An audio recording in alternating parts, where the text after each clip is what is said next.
Do you have an aching shoulder or constant back pain? How does it affect your life? Have you sought ways to get it sorted from physio, massages, or even high strength painkillers? Sometimes we just cope with that pain and think it's normal because maybe we work out a lot or we sit with a poor posture or even it's part of the aging process. But this is not the case. We should not have to cope with pain or just tolerate it. It can debilitate our lives and really stop us from thriving. For years, maybe I would say like 20 years, I had a bad shoulder. I tried so many things and it just didn't get better. It was when I started to understand the deeper meaning of my own pain that I was able to connect with it. I read books, I did a lot of body scanning and a lot of like inner work. And I read the book, The Body Keeps a Score, and I learned how emotions get stuck within our bodies. And if we don't release them, they can really adversely affect our lives. What if we could understand our body pains and then work on ourselves and our bodies so we could be free of that pain? Wouldn't it feel so good?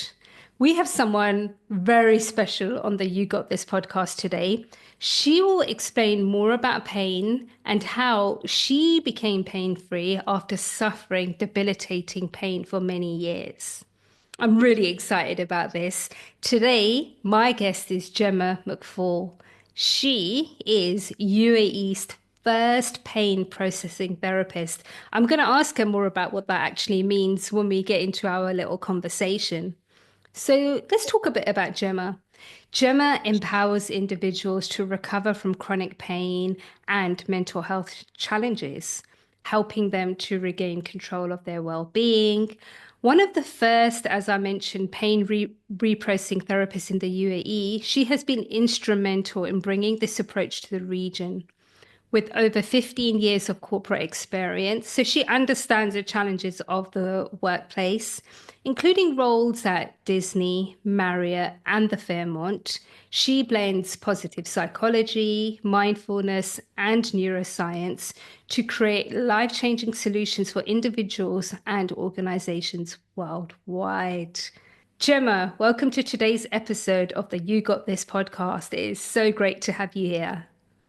Thanks for having me, Monica. I'm really excited to talk about the subject. And as you were just saying then, do you have shoulder pain? I thought you were asking me a question. I was about to answer with, no, I don't actually, but I used to have back pain. Oh, wow. Fascinating. Well, we definitely want to hear more about your story as well. So, Gemma, like I said in the opening words, like we tolerate pain, right? We think that, oh, it's okay. I've got a bit of a shoulder pain. I've got a bit of a knee pain. It'll get better. I'll maybe take some kind of anti-inflammatory and it will be fine.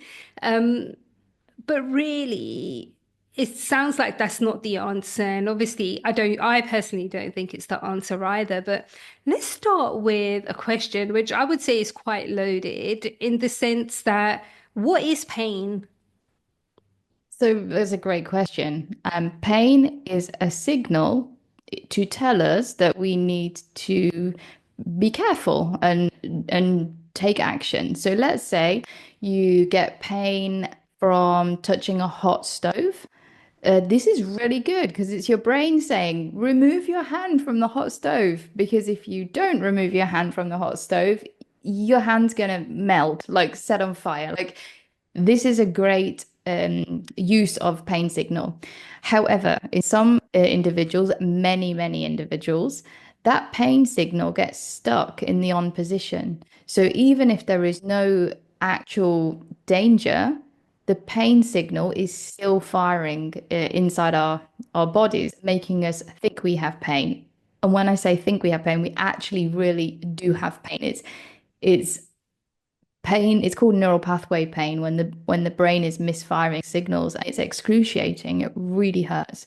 So pain is a warning signal, is the short answer. But the long answer is your brain doesn't always get it right. Very interesting. And we tolerate pain. We think it's okay to have pain, but tell us more about this. Is it okay to have pain? Okay, it's a signal, or maybe a threat or a warning, but deeper than that, what, what does it mean and is it okay? So it's absolutely okay to have pain. In fact, people who are born without the ability to feel pain, they don't have very long life expectancy because they can't feel pain. They don't know something's wrong. They don't take action, and then it gets worse. Pain is also incredibly useful for acute pain. So you break your leg or something like this, and the pain is saying, rest up, don't put weight on it, go to the doctor, get it fixed. So pain is really, really important.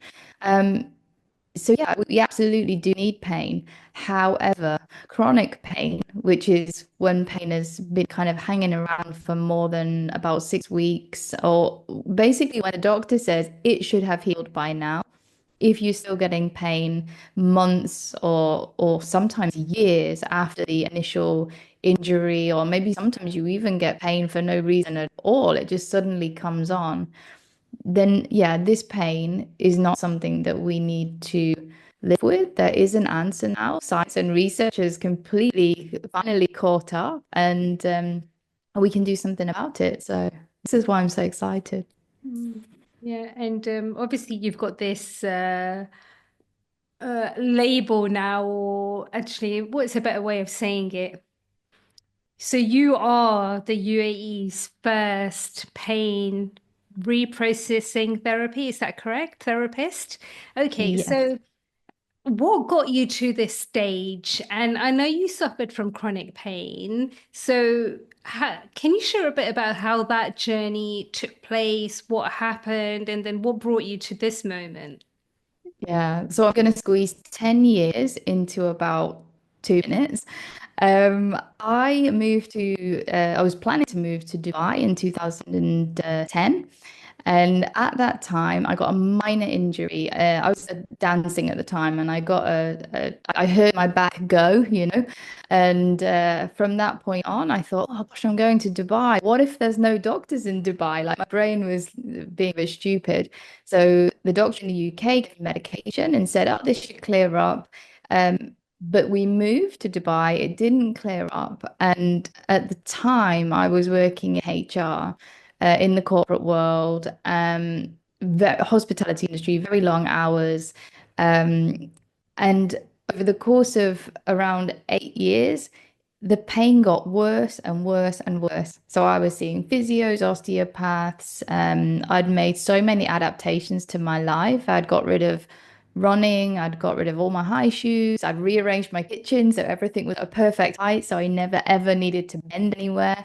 Um, and yeah, by the end, nothing would touch it. And then finally, we moved to Sri Lanka, and with my partner's job. And at that point, I left the corporate world, to be there with him, and the pain went through the roof. Like it was already awful. Like I was standing up in meetings and fidgeting all the time. But once we arrived in Sri Lanka, it was so bad. I couldn't do anything at all. Like I just had to lie on the floor. The kids would like kind of crawl around me and play with me on the floor because it was just awful, right? Anyway, very quickly, I decided I can't take this anymore. Let's book him for surgery, because that is what I'd been told by a surgeon in Dubai. So I started looking for surgeons. I found one that was willing to operate on me in Singapore, and I booked the surgery. I was excited about it because I thought, yeah, hopefully this will be the answer because I tried everything else. And for whatever reason, the insurance company blocked it, and I wasn't allowed to have the surgery without having second opinions. So I then got three different surgeons around the world to give me their opinions via the insurance company. And they came back with three very wildly different suggestions on which surgeries I should do. And I was like, well, this doesn't really add up. If something's wrong with my spine, surely there's a one answer. But anyway, in the process, while this was all going on, I discovered neural pathway pain. Someone said you should read this book. I'll send you the book that I would suggest. But I read the book and I was like, wow, the science and research behind pain is phenomenal. Why did nobody tell me that my pain could potentially be because my brain is misfiring signals rather than the damage I could see on the MRI scan? And I almost immediately felt a sense of relief. And then something clicked in my head, and I thought, you know what? I'm going to do a bit of an experiment. If I can fix my own back pain using pain reprocessing therapy, I will definitely dedicate the rest of my career to helping other people, or at least spread the word. And then within 3 months, I've managed to get rid of the vast majority of the pain. After like 10 years. So that's it. That's what led me to do what I do now. I just want to pause here because there'll be people listening out there who have had chronic pain and it is so debilitating, Gemma. And um, you hear stories about people just trying to get through their work day. And then when they go home, they have to maybe do things like what you've said, you lay on the floor and just to really try to give yourself some kind of comfort. And to have resolved that challenge within 3 months, that's amazing. How did it Mhm. feel for you at the end of that 3 month period within yourself as a human? Um, Empowered for sure, in control. And you know what's interesting as you're asking that question? I didn't tell anybody I was doing this because I'd been the girl with back pain for such a long time. So I just sort of did it on my own because I thought if I tell people I'm doing this and it doesn't work, I'm going to look really stupid. So I just kind of kept quiet. And then I was keeping a diary because I knew one day I would want to retrain and become like a specialist in this area.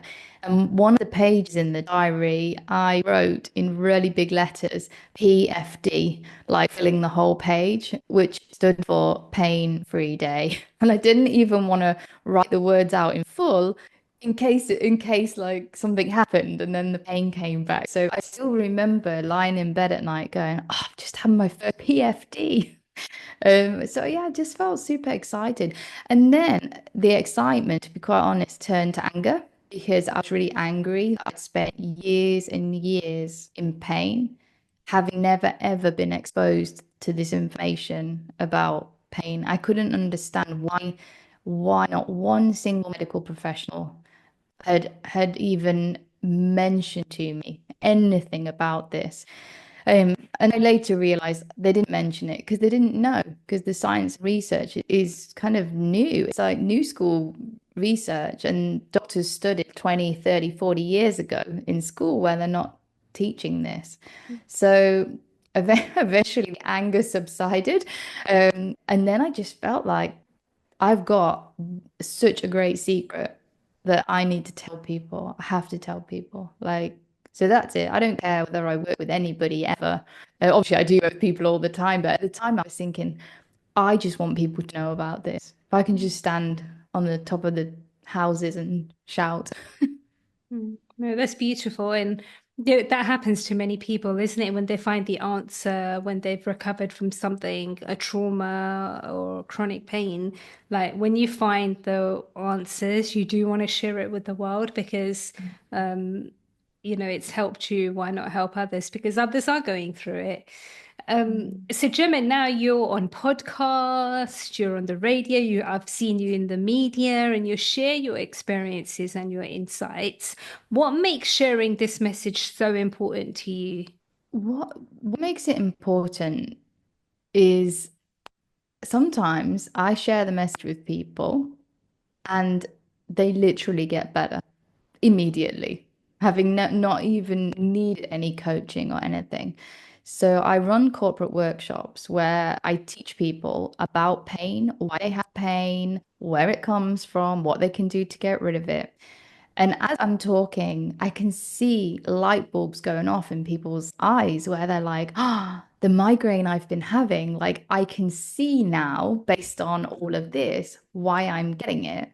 And I did a workshop a few weeks ago with some Emirati ladies, and they reported two of them had headaches. And by the end of the workshop, the headache had gone.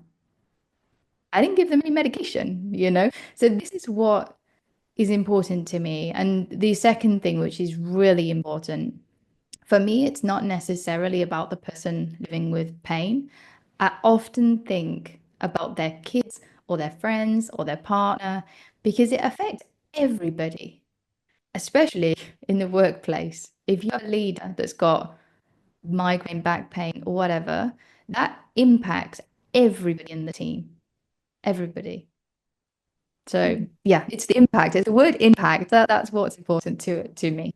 Yeah. And I'm glad that you touched upon the workplace as well for leaders because already leaders are so stressed, right? And if you compound that with some kind of chronic pain, then in the world of emotional intelligence, the area I focus on a lot is that if we're not truly aware of what's going on within us, how we're feeling, what those emotions are, then we can actually respond in a way that's not coming from a positive place or that the pain is driving that response or that reaction. So, this can help people in all walks of life. And let's delve into it a little bit further. So, what is this whole notion about emotional and physical connection of pain?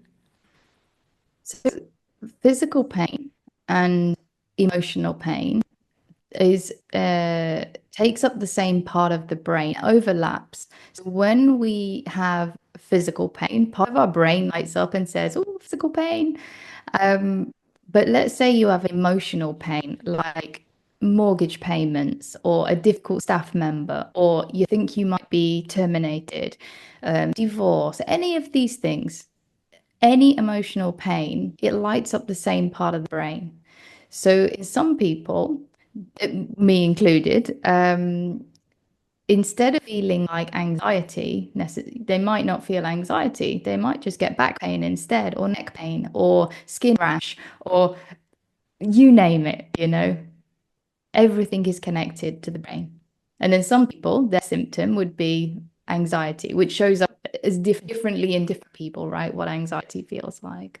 And this notion about the body keeps a score, what does that mean? I love that book. So the body keeps the score is it's an interesting title because your body will always know what is wrong before you know. So if you think about let's say you're about to do a big presentation and you're nervous, you don't think I'm nervous. The first thing that happens is you notice what's happening in your body, like your heart rate's going, or you feel sweaty. All of these physical responses happen before you have that conscious thought, I am nervous. So the body really does keep the score, Monica. And over over a lifetime, we're like a pressure cooker. You can keep taking stuff on. As a teenager, you can take stuff on, keep taking stuff on. But then one day, if you don't process this stuff and the pressure keeps coming, then all of a sudden you get to the what we call the years of responsibility. And for a lot of people, they suddenly have a partner, a mortgage, kids, elderly parents. All of this happens at the same time for a large amount of people. And at the same time, you have like added responsibility at work. Suddenly you maybe a leader or you have more stress at work. And so during those years of responsibility, like one more thing comes in, and then your body goes, nope, nope, no more. That's it. We're going to give you some physical pain now. And until you listen to me, I'm going to keep giving you physical pain. So yeah, the body really, really does keep the score. And it's that one thing too many, isn't it? The cup keeps overflowing with the responsibilities or the straw that Mm. broke the camel's back, those kind of analogies.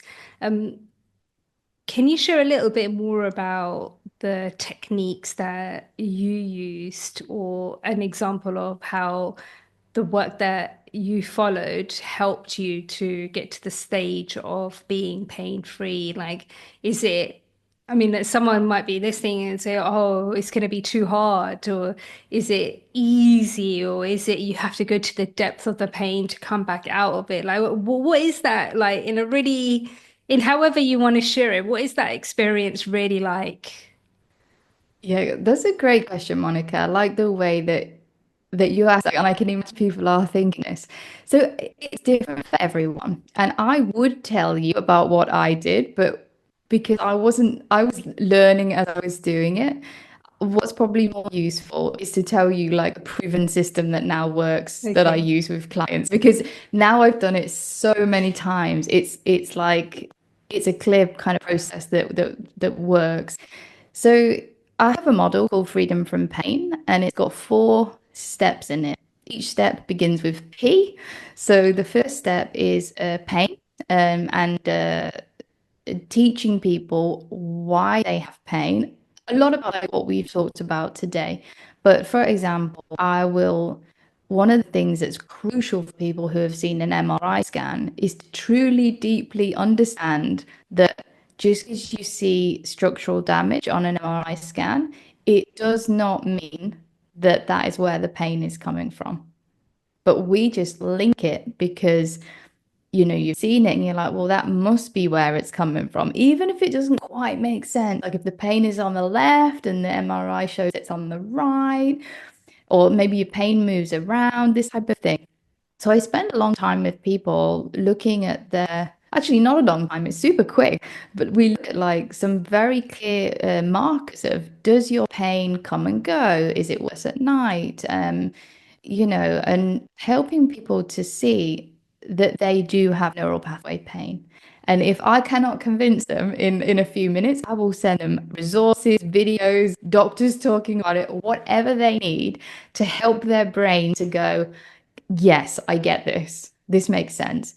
So once we've done that first bit, to be quite honest with you, Monica, most people who I work with come to me having already read books on this. They understand it, they get it. So this first piece for many people, they don't even need, or maybe they've been in one of my workshops where we cover that whole section off. So the second P is personality. We look at people's personality and how that might be impacting their symptoms. We were talking just before we went on air about perfectionists and people pleasers. So these are 2 personality traits that cause a lot of self-induced pressure. And as you become like a people pleaser or a perfectionist, an alarm goes off in your head that's like, it's that emotional trigger that's going to give you pain. So if you, oh, this person doesn't like me, like the alarm bell goes off and you get physical pain. But there's many other personality traits. High achievers, the amount of pressure a high achiever puts on themselves, um, overthinkers, worriers, all of these high empaths, all of these personality traits that put self-induced pressure. And so what I do with this, because I'm a Gallup Strengths coach, I use Gallup as a way to put people through a personality tool so they can see clearly who they are and why they think and feel and do the things they do.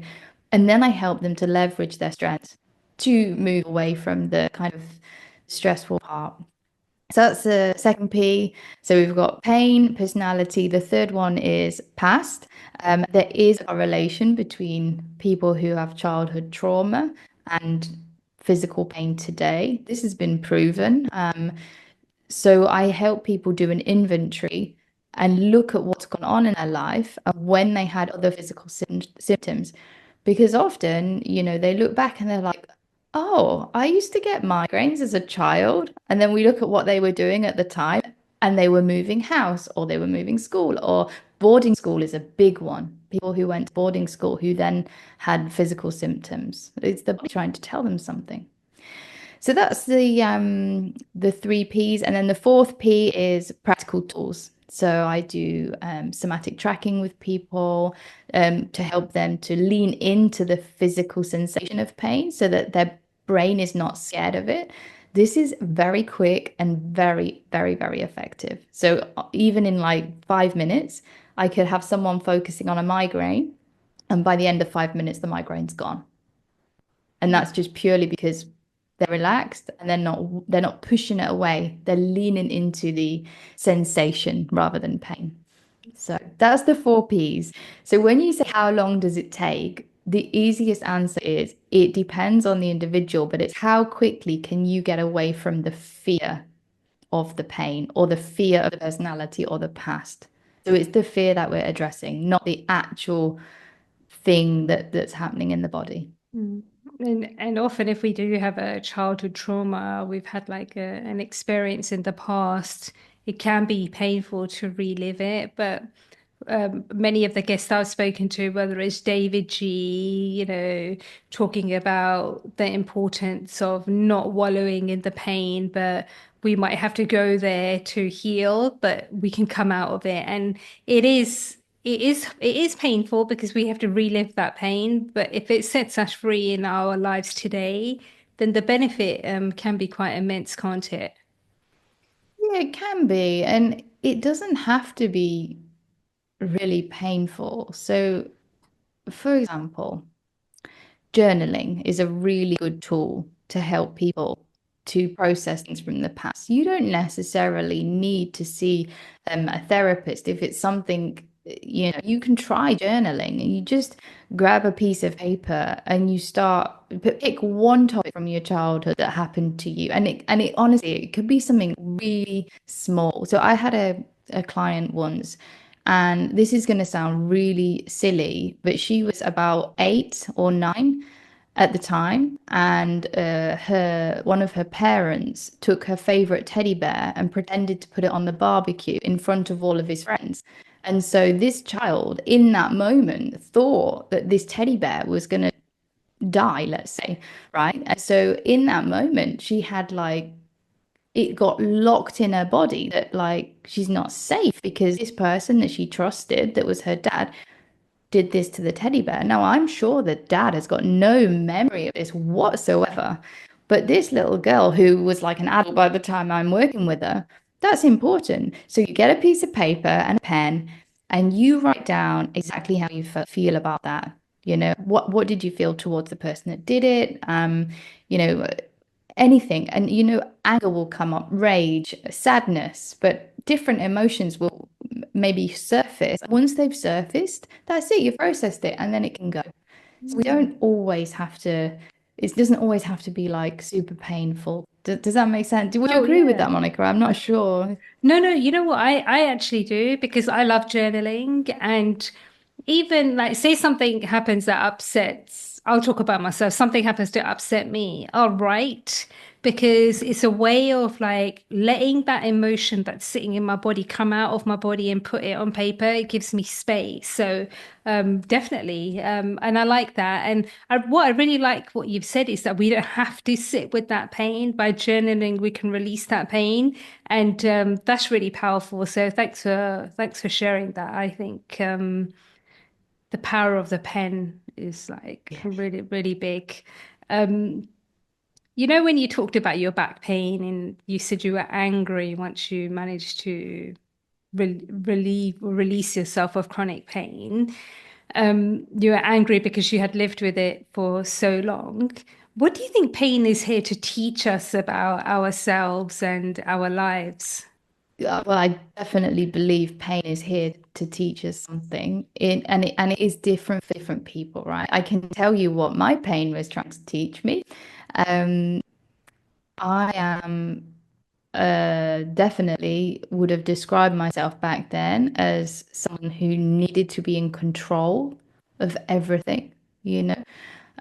Very big high achiever. I was never satisfied with where I was. I always wanted to be better. I was a nightmare to manage because I'm always like pushing for the next thing.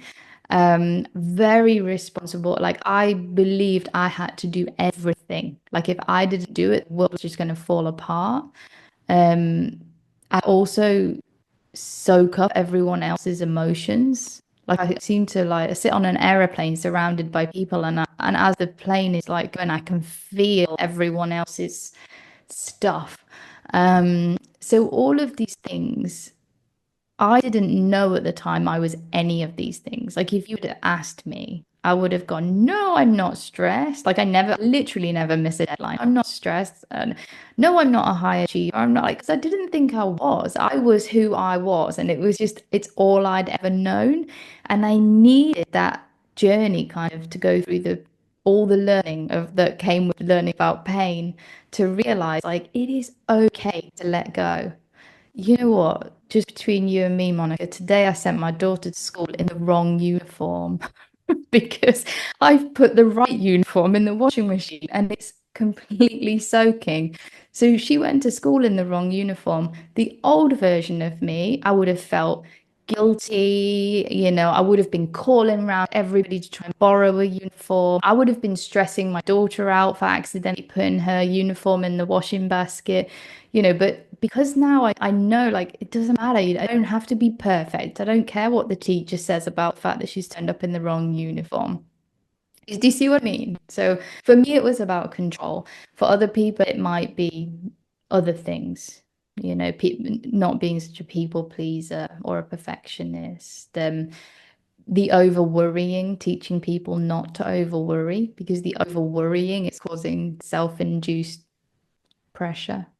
Thank you for being vulnerable and sharing where your pain came from and for trusting me and our audience today as well, because it takes courage, right, to open up and share our own vulnerabilities and um, to really look in the mirror, isn't it? Like, when you were speaking about perfectionism, and I'm like, oh, okay. That's like resonating somewhere within me. So it does resonate with people. And I think that if we can use our own stories to give someone a little bit of inspiration so they can start to reclaim, their own lives and help overcome their own pains, I think that would be really amazing. So thank you for trusting us with your journey. Um, so if we were gonna get practical. Now, you've spoken about your 4Ps model, which is amazing. Are there any other things that our audience could start to do to embark on this journey of overcoming pain and stepping into their own power, so to speak? Yeah, definitely. There is so much they can do. Oh my goodness. So one thing I would recommend, I have a self-assessment which I'll share with you, Monica. It's completely free. It literally takes 5 minutes and it talks you through basically it's the 4P, but it's asking questions like, do you have the following personality traits? And then there's specific questions about your symptoms and specific questions about your past. And then as you're going through that, just you will know in your gut if you have neural pathway pain. And then afterwards it comes with like a little report where you can read a little bit more about this type of thing. Education is the number one most important thing. So I would recommend doing that as a starting point. And if that resonates, then start exploring this field of neural pathway pain. I'm happy to recommend one of the books that I went through um, to you. Maybe you can share with people. Um, but another thing is start looking, like think going back to your previous question about what message is the pain trying to give us. So start noticing when you get symptoms. We talked a lot about pain, but it's not just pain. It's like skin rash, it's like twitching eye, it's tinnitus, it's all these anything that's physical. Notice when you get it. And then instead of thinking, what's the reason I've physically got this? Like, oh, people think, oh, it's because of my pillow, or it's because of my chair. Stop thinking physical and start thinking emotional. Have a look around and think, who am I with right now? Is this person triggering me? Like, why do I only get back pain when I visit the in-laws? Or, why do I only get migraines on a Monday after a nice weekend where I've been relaxing and then I have to go back to work? Um, Start noticing who you're with, what you're doing, what pressures you've got on right now, and start making those connections. And I promise when people start doing this, it will amaze them because at the beginning they'll be like, nah, there's no correlation. And then suddenly they'll start to see patterns everywhere. And that is when you start to shake up that belief that pain is structural when it's actually not. Does that help? Oh my God, that helps a lot. So, I mean, we're not prescribing people to change relationships or anything, but has that ever happened? Like, or how do you Do deal you with something like that? Say it's your husband or wife, and there is a pain that when they're around you, how do we deal with something like that? Yeah, that's a really, really good question. So, like, do I need to divorce my husband to get rid of my back pain? Is something I get asked a lot. So, the answer is no. You definitely, you maybe, but it maybe that needs to be done anyway. You do not need to necessarily change jobs or change partners or whatever to get rid of the stress. And that's why the personality piece is crucial. So just a real quick example, my husband, who I know won't listen to this, so I can say, I could tell you, my husband really stresses me out because, like, for example, we fly somewhere, and the minute the plane lands, he's already like getting all the stuff out of the overhead locker, and we're literally running through the airport as fast as we can. I'm there with two kids trying to keep up with him. But like he's not doing that to be difficult. He's not doing that to stress me out. He's doing that because he has a strength called maximizer, which means he wants to be the most efficient he can to get to the front of the immigration queue as fast as possible. So now I understand he has that strength and I have a different one. I can just let him be him. And now when we get off the aeroplane, he goes through this fast gates and he goes and gets the suitcases. And I casually walk along with the children, enjoying the airport. So, like, it's a silly little example. But once you understand why you think, feel, and behave the way you do, and realize other people are different, everything lifts. It's like, oh gosh, I thought they were just being like really difficult, and they're not. They're just being themselves. Really, really, really profound that example. And it makes us realize that once we understand another person's personality traits, that we can work within them. It has to be a mutual respect as well, right? So if one person is a maximizer and then you've got another trait that having mutual respect to allow the other person be who they want to be.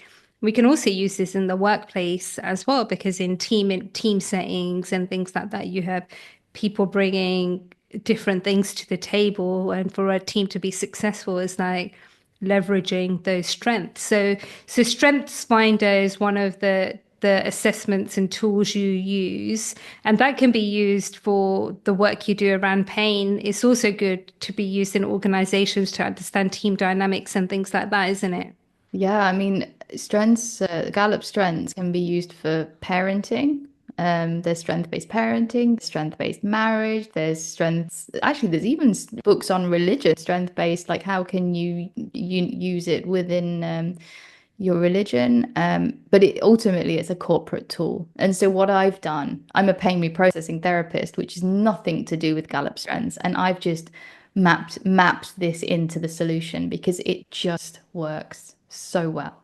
There's nothing. It's like having the operating manual to yourself to understand who you are, and it gets away from very unhelpful labels like perfectionist, people pleaser, high achiever, like these you can't do anything with those titles, but once you know what your greatest strengths are, you can leverage them however you want. Like, it's amazing. Wonderful, very creative, very unique offering that you have, Gemma.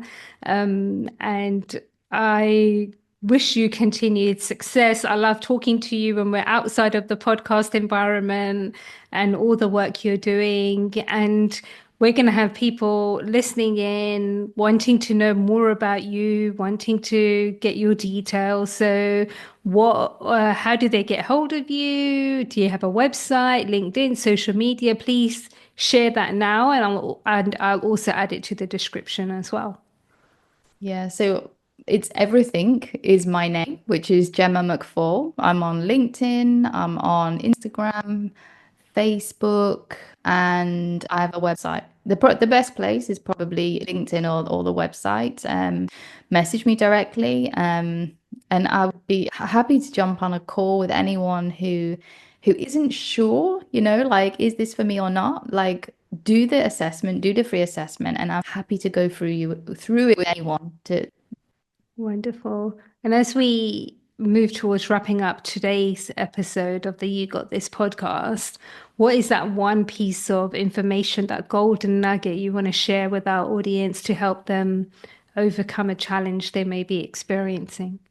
Do you know what, Monica? It's really funny that your podcast is called You've Got This because I always had this sentence as I was going through the whole back pain journey, and it was, You've got this, you've got this. And I just said it to myself all the time.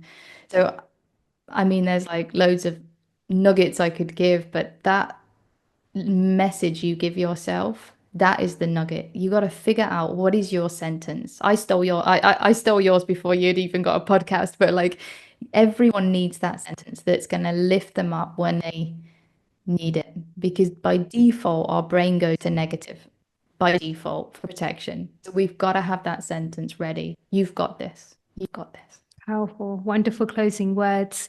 Thank you so much for joining us today, Gemma McFall. It's been an absolute pleasure. I love your journey. I love your four-piece model, the work you're doing.